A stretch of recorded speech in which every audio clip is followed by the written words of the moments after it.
Quack, says the duck. A horse says neigh. It's quiet now. What do you say?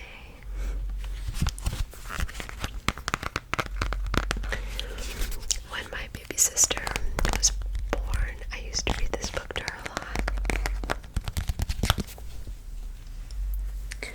Next, I'm going to read Click Clack Moo, another one of my favorite books.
a certain smell. So like if like you'd open the pages of the book, like you could smell it and you're like, oh, I know it said like this book or whatever. That was always this book. Like this book just had a smell. And it's like I got this book when I was a kid and it still has the same smell. Crazy. I don't know if you guys do the same thing, like, or if you guys have experienced the same thing, but it's just something I've noticed.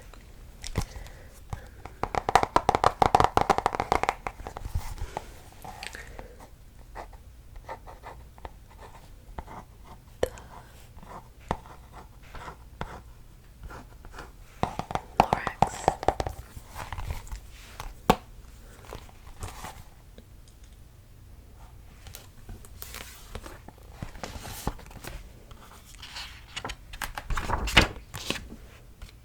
The Lorax by Dr. Seuss.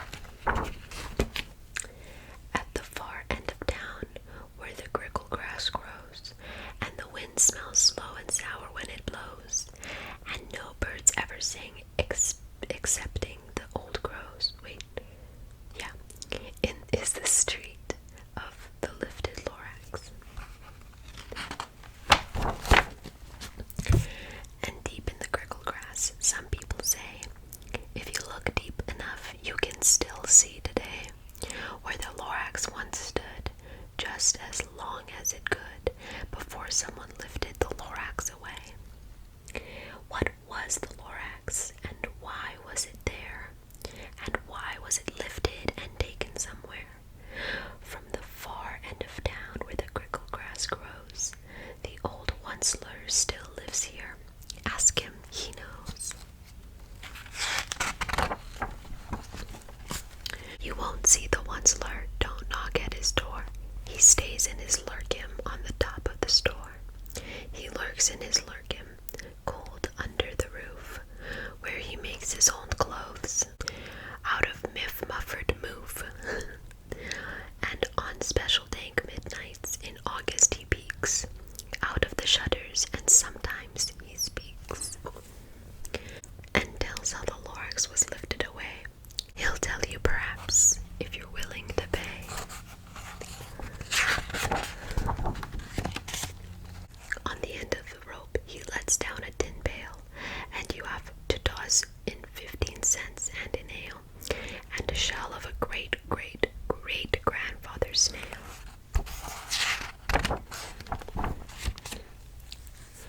Then he pulls you up the pail, makes a most careful count to see if you paid him the proper amount. Then he hides what you paid him away in his snuff, his secret strange hole in his gruffulous glove. Then he grunts, I will call you by whisper-ma-phone, for the secret I tell are for your ears alone.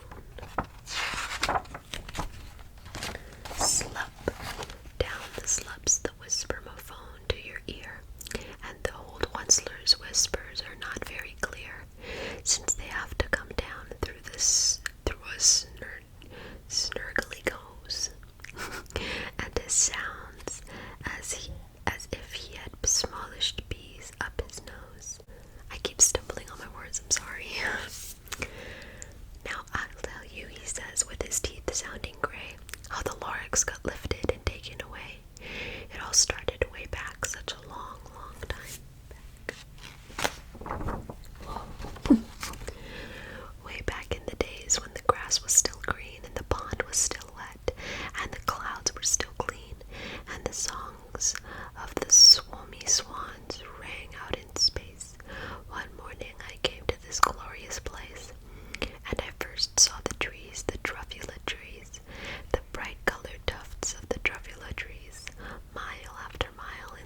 was shortish and oldish and brownish and mossy, and he spoke with a voice that was sharpish and bossy.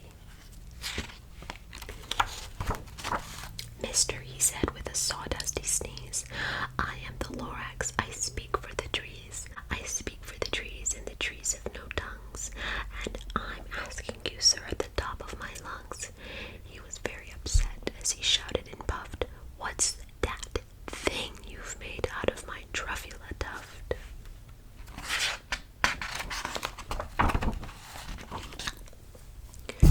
Look, Lorax, I said, there's no cause for alarm. I chopped just one tree, and I'm doing no harm. I'm being quite useful. This thing is a thneed. A thneed's a fine something that all people need. It's a shirt, it's a sock, it's a glove, it's a hat. But it has other uses, yes, far beyond that. You can use it for carpets, for pillows, for sheets, or curtains, or covers for bicycle seats. The Lorax said, Sir, you are crazy with greed. There is no one on earth who would buy that fool Thneed. But the very next minute I proved he was wrong, for just at that minute a chap came along, and he thought that the Thneed I had knitted was great. He happily bought it for $3.98. I laughed at the Lorax, you poor stupid guy. You never can tell what some people will buy.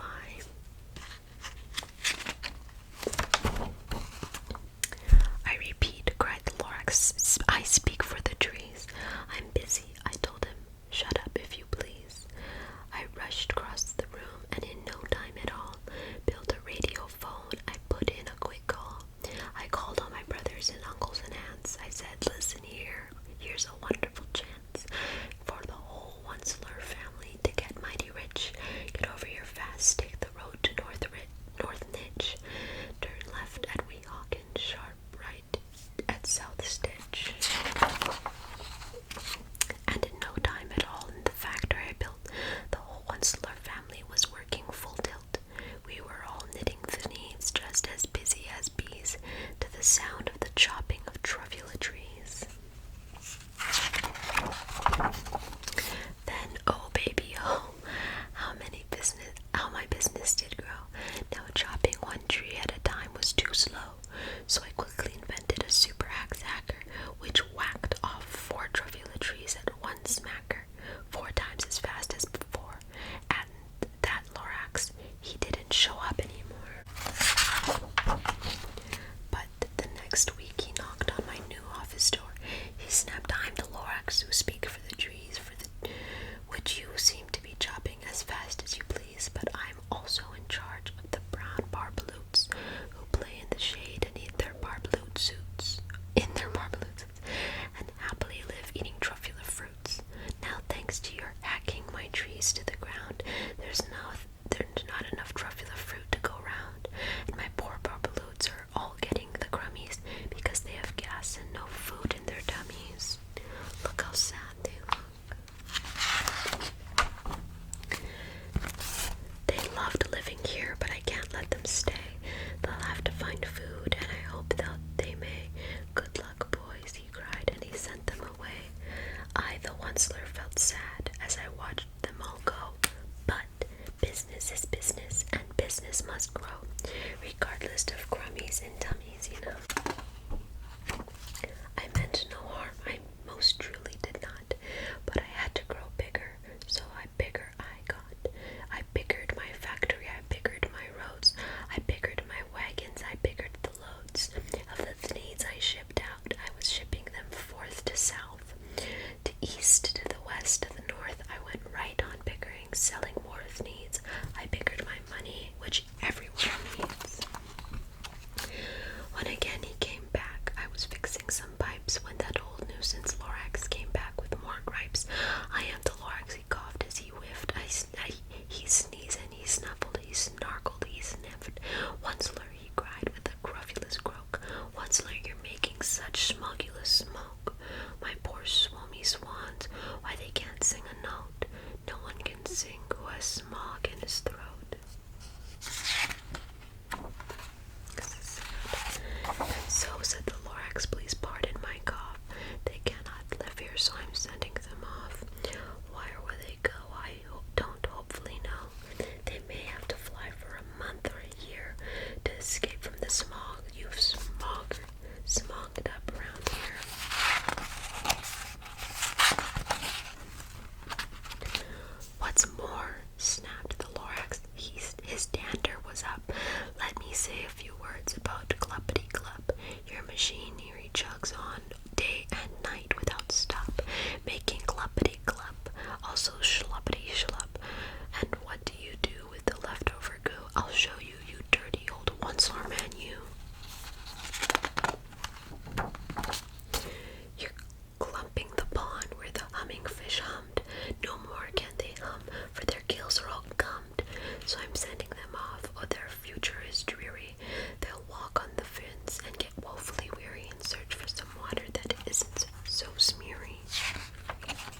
smack of an axe on the tree when then we heard the tree fall, the very last dropula tree of them all. No more trees, no more needs, no more work to be done. So in no time, my uncles and aunts, or everyone, all waved me goodbye. They jumped into my cars and drove away under the smoke-smuggered stars. Now all that was left beneath the bad-smelling sky was my big empty factory, the Lorax, and I. The Lorax said nothing, just gave me a glance, just gave me a very sad backward glance, as he lifted himself back by the seat of his pants, and I'll never forget the grim look on his face when he hoisted himself and took leave of this place through a hole in the smog without leaving a trace. And all that the Lorax left here in this mess was a small pile of rocks with the one word, unless. Whatever that meant, well, I just couldn't guess. That was a long, long ago, but each day since that day I sat here and worried away. Through the years while my building had fallen apart, I worried about it with all of my heart. But now, says the Onceler, now that you're here, the word of the Lorax seems